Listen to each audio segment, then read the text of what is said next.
Tidak semua tumbal mati. Sebagian hanya dijauhkan. Di banyak tempat, orang percaya kekayaan bisa datang dengan syarat.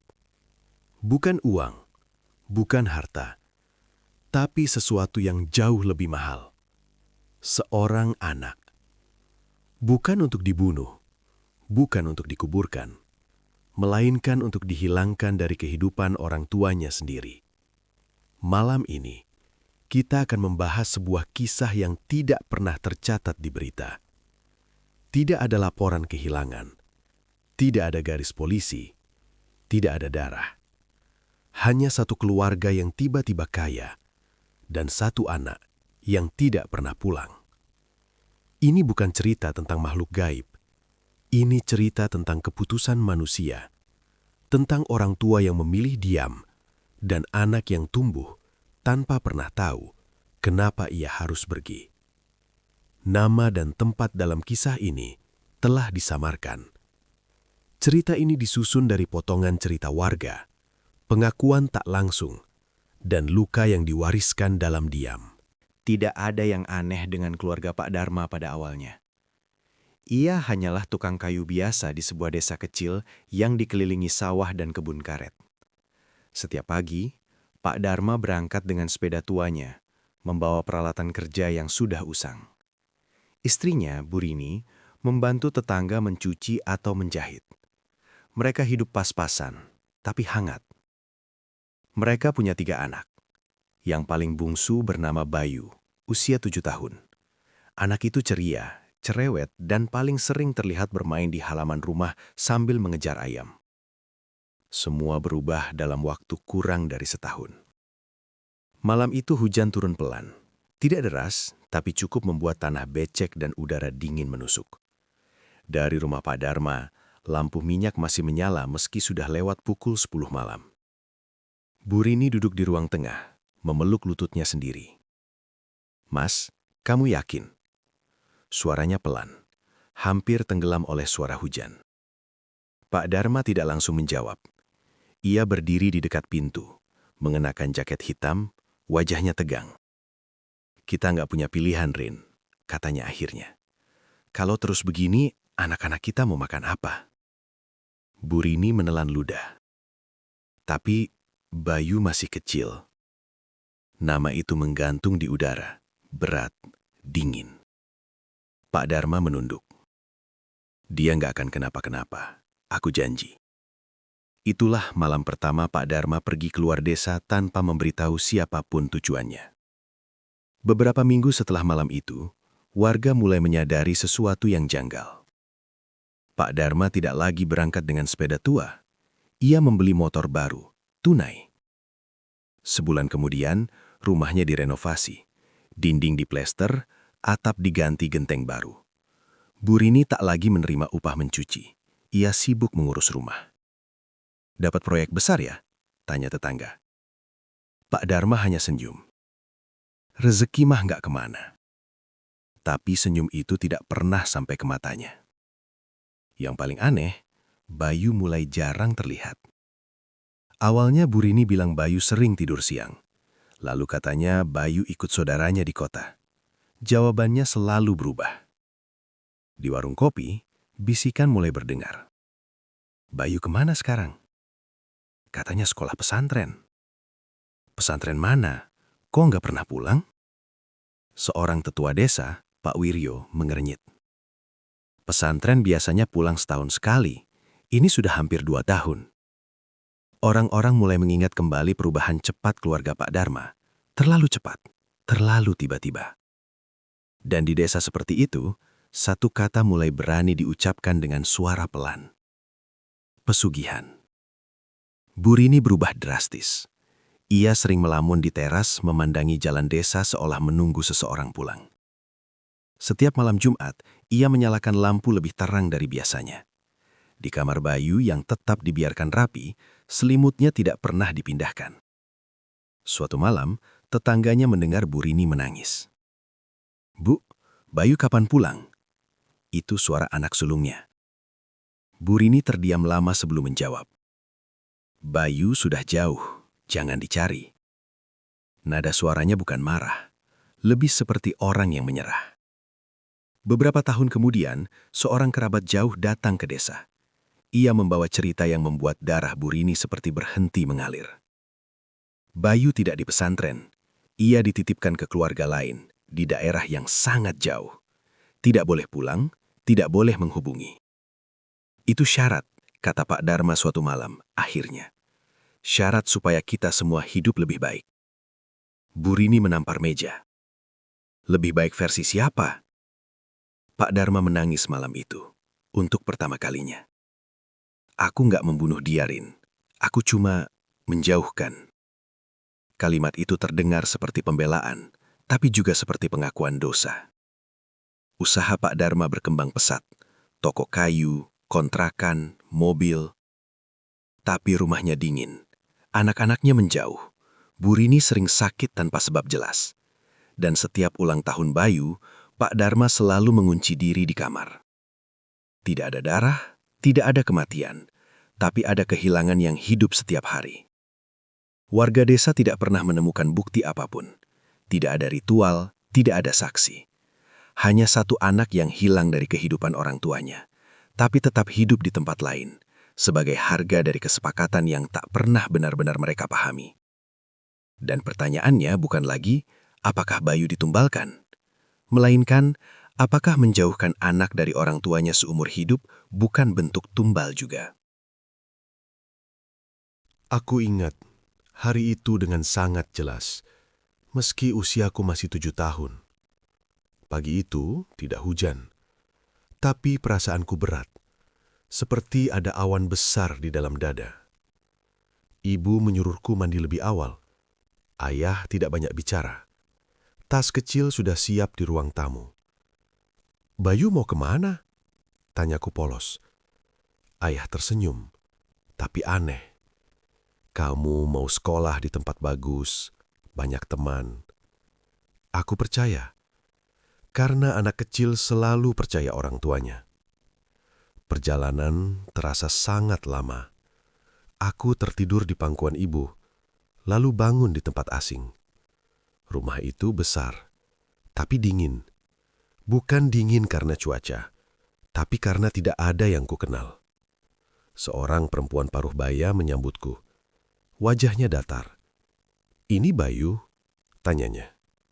Ibu mengangguk cepat. Tangannya gemetar saat melepaskanku. "Aku pulang kapan?" tanyaku. Ibu tidak menjawab. Ia hanya mencium keningku lama sekali. Terlalu lama. Malam itu aku tidur di kamar yang rapi tapi asing. Selimutnya wangi, tapi bukan wangi rumahku. Aku menangis pelan, takut dimarahi. Aku menunggu ayah dan ibu datang menjemput. Tidak ada yang datang. Di luar kamar, aku mendengar perempuan itu berkata pada seseorang, "Jangan terlalu dekat, anak ini titipan." Kata titipan terdengar aneh, seperti aku barang, bukan anak. Aku tinggal di sana bertahun-tahun. Aku disekolahkan, diberi makan, tidak disakiti, tapi juga tidak dipeluk. Aku dipanggil dengan nama lengkapku, tanpa nada sayang. Tidak pernah ada yang bertanya aku rindu siapa. Setiap kali aku bertanya tentang orang tuaku, jawabannya sama. Mereka jauh. Jauh kemana? Aku tidak tahu. Suatu hari, aku mendengar percakapan yang seharusnya tidak kudengar. "Anak itu jangan sampai pulang," kata seorang laki-laki. "Nanti semua bisa rusak." Rusak apa? Aku tidak mengerti. Aku hanya tahu setelah hari itu, aku tidak boleh menelepon siapapun, tidak boleh menulis surat. Aku mulai merasa aku melakukan kesalahan besar, meski aku tidak tahu kesalahannya apa. Aku tumbuh menjadi remaja pendiam. Di sekolah, aku sering iri melihat orang tua menjemput anak-anak lain. Aku bilang pada teman-teman, orang tuaku kerja di luar negeri. Itu kebohongan pertamaku. Dan kebohongan itu terus kupelihara sampai dewasa. Kadang, aku bermimpi pulang ke rumah lama. Ayah dan ibu berdiri di depan pintu. Tapi setiap aku mendekat, rumah itu menjauh. Saat aku berusia 17 tahun, perempuan yang merawatku sakit keras. Dalam keadaan lemah, ia memanggilku. "Kamu bukan dibuang," katanya lirih. "Kamu dijauhkan." Aku tidak menangis. Aku sudah terlalu lelah. "Kenapa?" tanyaku. Ia menutup mata. "Karena ada yang lebih penting dari kepulanganmu." Kalimat itu menempel di kepalaku selama bertahun-tahun. Aku hidup. Aku kuliah. Aku bekerja. Tapi selalu merasa seperti tidak sepenuhnya ada. Setiap kali hidupku gagal, aku bertanya dalam hati, apakah aku memang ditakdirkan jadi harga dari sesuatu? Aku tidak mati, tapi aku juga tidak pernah benar-benar hidup sebagai anak. Sekarang aku sudah dewasa, dan satu pertanyaan terus menghantuiku. Jika aku hidup tanpa keluarga, tanpa pulang, tanpa nama yang disebut dengan rindu, Namaku Rini. Aku seorang ibu yang setiap hari memasak untuk anak yang tidak pernah pulang. Aku masih menyiapkan piring kecil itu, tanpa sadar. Seolah kalau aku berhenti, Bayu akan benar-benar hilang. Rumah kami sekarang besar. Terlalu besar untuk suara kami yang tinggal dua. Anak-anak lain sudah jarang pulang. Mereka memilih diam daripada menatap mata ayahnya. Setiap sudut rumah mengingatkanku pada Bayu. Bekas coretan di dinding, paku kecil tempat ia menggantung tas. Aku tidak pernah menghapusnya. Malam hari, aku sering duduk sendiri di kamar Bayu. Lampunya selalu kupasang redup. Katanya, anak yang dirindukan perlu cahaya agar tahu jalan pulang. Aku tidak tahu siapa yang mengatakan itu, tapi aku percaya saja. Seperti dulu aku percaya pada janji suamiku. Malam itu masih jelas di kepalaku. Aku ingat aku berkata tidak. Berkali-kali. Aku ingat aku menangis sambil memeluk Bayu. "Mas, tolong, cari cara lain." Tapi wajah suamiku seperti orang tenggelam. "Aku sudah janji," katanya. Aku bertanya janji pada siapa? Dia tidak menjawab. Dan aku membiarkan mereka pergi. Sejak malam itu, aku belajar bahwa diam juga bisa menjadi dosa. Uang datang seperti air bah. Rumah berubah, hidup berubah. Tapi setiap lembar uang itu terasa berat di tanganku. Seperti ada yang menempel. Aku sering muntah tiba-tiba. Dokter bilang aku sehat. Tapi setiap malam dadaku sesak. Aku tahu tubuhku menyimpan sesuatu yang tidak bisa dikeluarkan dengan obat. Setiap melihat ibu lain menjemput anaknya, aku menunduk. Takut kalau Tuhan menatapku lewat mata mereka. Ada tetangga yang bertanya, "Bayu nggak pernah pulang, Bu?" Aku tersenyum. Senyum yang sudah kuhafal. Sekolahnya jauh. Padahal yang jauh itu aku dari ampunan. Setiap malam aku berdoa. Bukan agar Bayu pulang. Aku tidak berani. Aku hanya berdoa, "Ya Tuhan, jangan ambil dia." Aku takut doa yang salah akan dibayar mahal. Takut kalau aku meminta terlalu banyak, aku akan kehilangan semuanya. Begitu rupa ketakutanku. Sampai aku lupa bagaimana caranya menjadi ibu yang berani. Suatu malam aku berkata pada suamiku, "Aku mau menjemput Bayu." Ia menatapku lama. Kalau kamu lakukan itu, kita bisa kehilangan semuanya. Termasuk nyawa kita? Tanyaku. Ia tidak menjawab. Diamnya adalah jawaban yang paling jujur. Aku tidak tahu apakah ini hukuman, tapi aku tahu aku sedang membayar sesuatu. Setiap malam aku bermimpi Bayu berdiri di depan pintu. Ia tidak marah. Ia hanya bertanya, "Kenapa ibu diam?" Aku selalu terbangun sebelum bisa menjawab. Aku tidak membunuh anakku, tapi aku juga tidak menyelamatkannya. Aku ibu yang hidup dengan hati yang tertinggal di tempat yang tidak bisa kudatangi.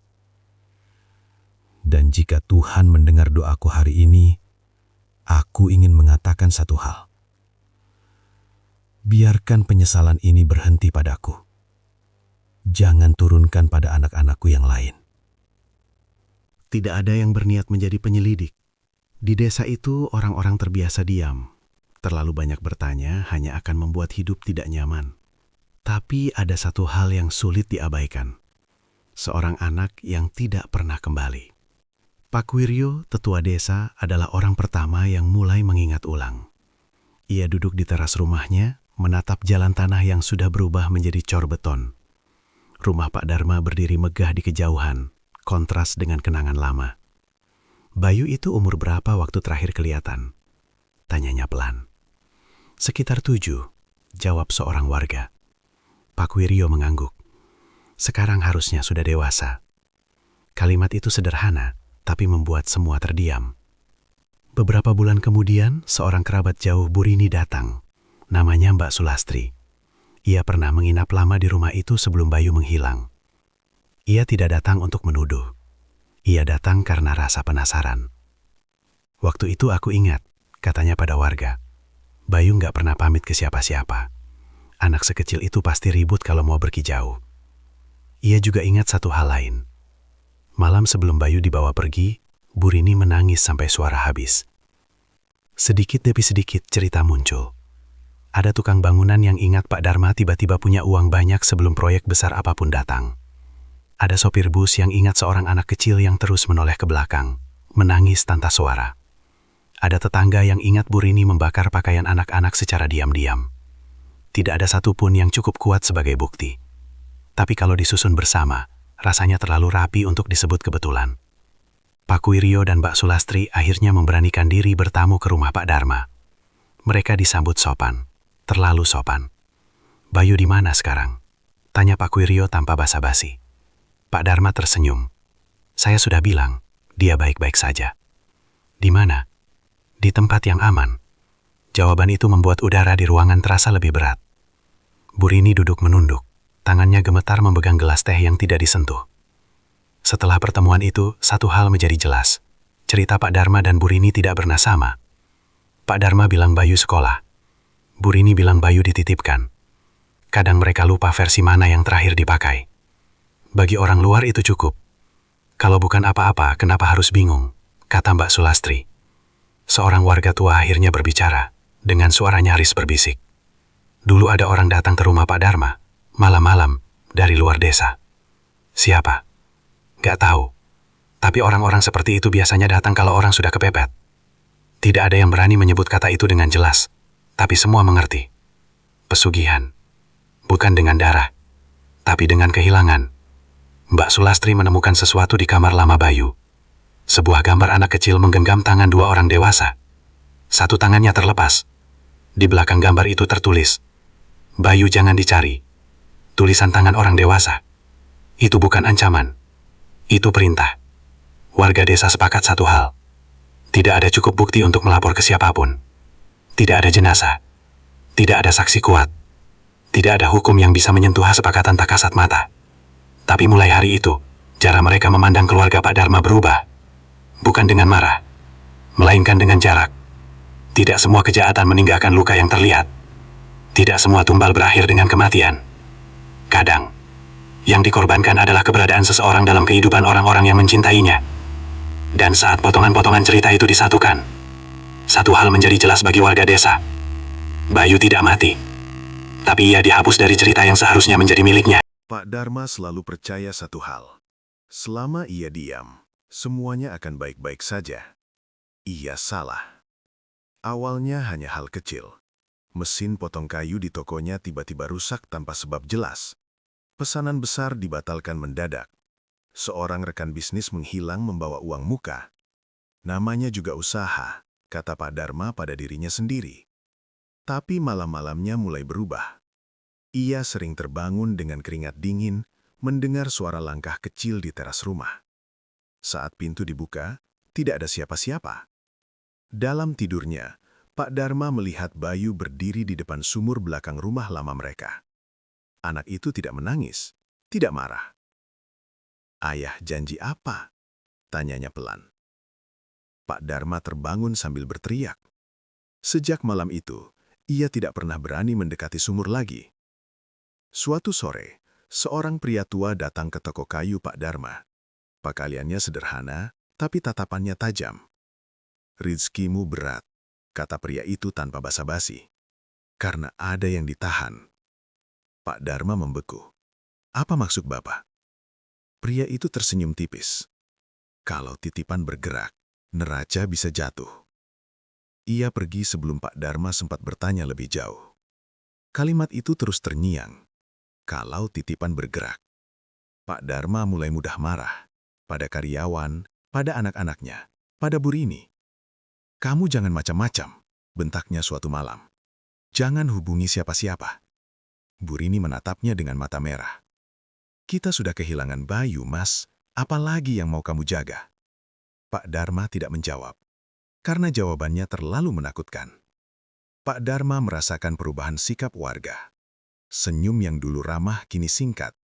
Undangan hajatan jarang datang. Orang-orang berhenti membicarakan Bayu di depannya, tapi berbisik di belakang. Ia merasa diawasi, seolah rahasia yang selama ini terkunci mulai menemukan celah.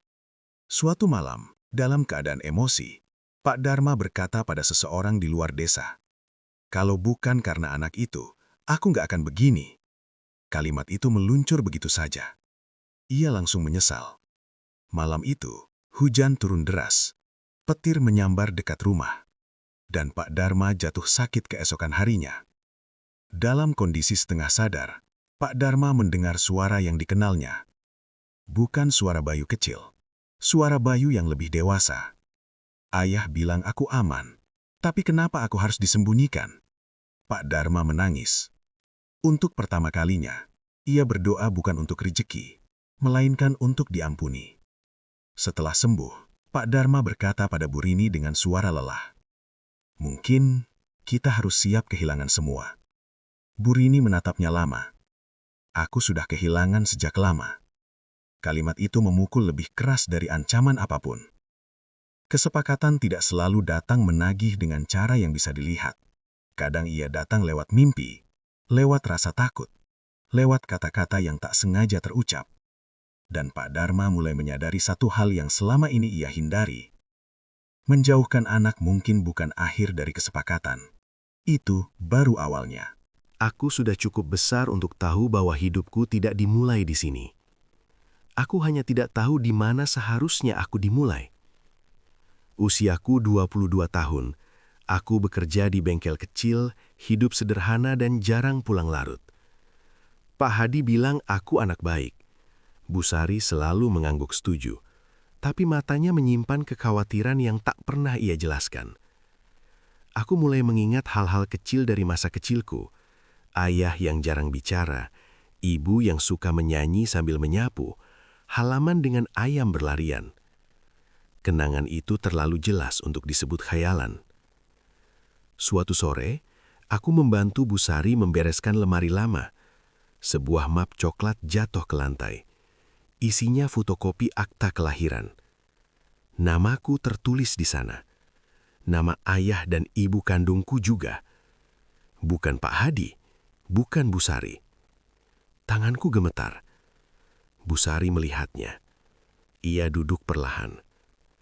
Ada hal-hal yang seharusnya tidak kamu cari, katanya lirih. Itu pertama kalinya ia mengaku tanpa kata tapi. Malam itu aku memaksa bertanya, kenapa aku di sini? Karena dulu orang tuamu tidak bisa merawatmu.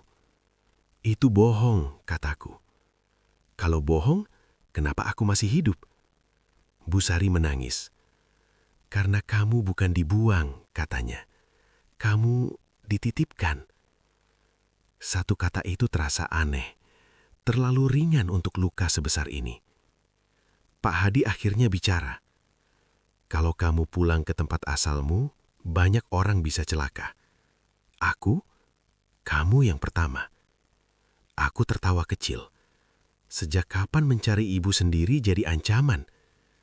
Pak Hadi menatapku lama. Sejak hidupmu jadi syarat. Kalimat itu mengubah segalanya. Aku mulai diam-diam mencari. Lewat internet warnet, lewat cerita sopir angkot, lewat potongan nama desa yang tak sengaja disebut Busari dalam tidurnya. Setiap petunjuk terasa seperti melanggar sesuatu yang tidak tertulis. Dan setiap malam, aku bermimpi sama. Seorang perempuan duduk di kamar kecil, menyalakan lampu, menungguku. Pada saat yang sama, tanpa aku tahu, Pak Dharma jatuh sakit lagi. Usahanya makin berantakan. Burini pingsan di kamar Bayu. Seolah jarak tidak lagi cukup untuk menahan akibat itu. Aku berdiri di depan terminal bus membawa tas kecil. Busari memelukku lama. Kamu masih mau pergi? Tanyanya. Aku mengangguk. Aku cuma mau tahu aku siapa. Pak Hadi hanya berkata satu hal sebelum aku naik bus. Kalau kamu sampai di rumah itu, jangan masuk sebelum dipanggil. Aku tidak tahu maksudnya, tapi aku mencatatnya. Aku tidak tahu apa yang menungguku di ujung perjalanan ini. Aku hanya tahu satu hal. Aku bukan tumbal yang mati. Aku adalah tumbal yang dibiarkan hidup. Dan sekarang, aku sedang berjalan kembali ke sumber hidupku sendiri. Dan entah kenapa, aku merasa seseorang di sana sedang sangat ketakutan menungguku pulang. Bus berhenti di terminal kecil yang bahkan tidak tertulis di peta digital. Aku turun sendirian, membawa tas yang lebih berat oleh pertanyaan daripada pakaian. Udara di sini berbeda. Ada bau tanah basah dan kayu tua, bau yang entah kenapa terasa akrab. Aku tahu aku sudah dekat. Aku berjalan menyusuri jalan desa yang sempit. Banyak rumah sudah berubah. Tapi beberapa hal tetap sama. Pohon tua di tikungan, musola kecil dengan cat mengelupas, dan sumur di belakang rumah kosong. Setiap langkah membuat kepalaku berdenyut, seolah ada sesuatu di dalam diriku yang menolak untuk terlalu dekat. Orang-orang menatapku, bukan tatapan penasaran, lebih seperti mengenali tapi tidak berani memastikan. Seorang ibu berhenti menyapu saat aku lewat. Seorang bapak mematikan rokoknya terlalu cepat. Aku mendengar bisikan. Mirip, sudah besar, berani juga dia pulang. Tidak ada yang menyebut namaku, seolah namaku masih sesuatu yang berbahaya untuk diucapkan. Di saat yang sama, Burini terbangun dari tidur siangnya dengan dada sesak. Ia duduk di tepi ranjang, menatap pintu kamar Bayu. Lampu kamar itu menyala sendiri. Tangannya gemetar. Bayu. Nama itu keluar begitu saja, tanpa rencana. Untuk pertama kalinya dalam bertahun-tahun, ia tidak takut setelah mengucapkannya. Aku berdiri di depan rumah itu. Rumah yang sering muncul dalam mimpiku. Rumah yang aku kenali meski tak pernah benar-benar kuingat. Kakiku berhenti. Kata-kata Pak Hadi terngiang. Jangan masuk sebelum dipanggil. Aku tidak tahu siapa yang harus memanggil. Aku hanya tahu jantungku berdegup tidak wajar. Dari balik jendela, aku melihat seorang perempuan berdiri mematung. Kami saling menatap. Pak Dharma sedang duduk di ruang tengah ketika ia merasakan sesuatu runtuh di dalam dadanya. Bukan sakit, lebih seperti kepastian. Ia berdiri tertatih, berjalan ke jendela, lalu berhenti. Di sana, di depan rumahnya sendiri, berdiri sosok yang selama ini hanya berani ia lihat dalam mimpi. Dia pulang, bisiknya.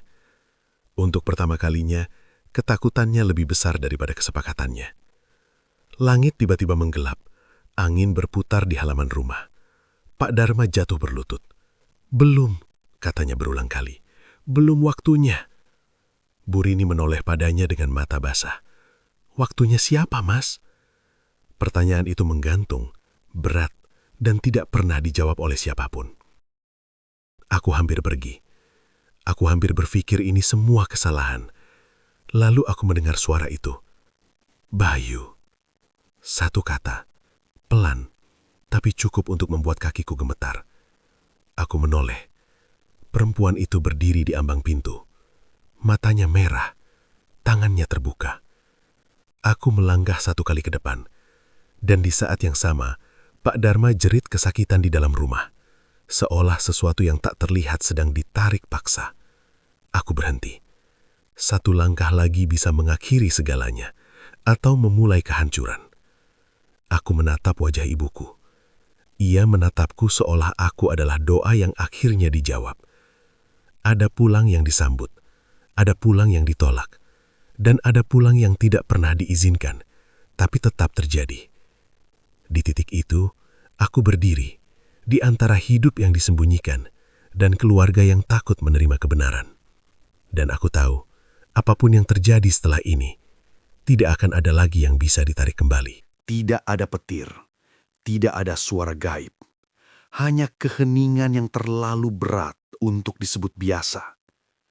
Bayu berdiri di halaman. Bu Rini berdiri di ambang pintu. Mereka tidak langsung saling mendekat. Waktu seperti berhenti, bukan karena keajaiban, melainkan karena ketakutan yang sama di kedua sisi. "Masuklah." Suara Bu Rini bergetar. Bayu melangkah. Dan saat kaki Bayu menyentuh lantai rumah itu, Pak Dharma menjerit keras dari dalam kamar. Bukan jerit kesakitan, jerit orang yang tahu sesuatu telah berakhir. Pak Dharma terbaring lemah, nafasnya pendek-pendek. Tangannya mencengkram sprei seolah menahan sesuatu yang hendak pergi. "Dia pulang," gumamnya. "Berarti sudah selesai." Bu Rini menatapnya dengan mata penuh air mata. "Atau baru dimulai?" Pak Dharma tertawa kecil, pahit. "Kita salah dari awal." Itu pengakuan pertama dan terakhir. Bu Rini memeluk Bayu. Pelukan itu canggung, ragu, dan terlambat bertahun-tahun. Bayu tidak menangis. Ia hanya berdiri kaku seperti anak kecil yang lupa caranya bersandar. "Aku pulang, Bu," katanya pelan. Kalimat sederhana, tapi terlalu besar untuk ditanggung bersama. Malam itu, Pak Dharma memanggil Bayu. "Ayah nggak akan minta maaf," katanya lemah, "karena nggak ada kata yang cukup." Ia menarik nafas berat. "Ayah cuma mau bilang, yang ayah lakukan bukan demi kamu, tapi demi ketakutan ayah sendiri." Bayu mendengarkan, tanpa marah, tanpa memaafkan. Subuh datang tanpa suara. Pak Dharma meninggal dunia dengan tenang. Tidak ada darah, tidak ada kejanggalan. Hanya wajah lelah yang akhirnya berhenti menahan sesuatu. Setelah kematiannya, usaha-usaha runtuh perlahan. Uang habis untuk utang lama yang tak pernah terlihat. Rumah besar itu menjadi terlalu sunyi. Kesepakatan tidak pernah menuntut nyawa. Ia menuntut keberlanjutan. Dan saat itu dilanggar, ia pergi, meninggalkan kehampaan. Bayu tidak menetap lama. Ia tidak marah, tapi ia juga tidak kembali sepenuhnya. Bu Rini memahami. Beberapa jarak tidak bisa dipendekkan hanya dengan niat baik. Sebelum pergi, Bayu berkata satu hal. "Aku hidup. Itu cukup."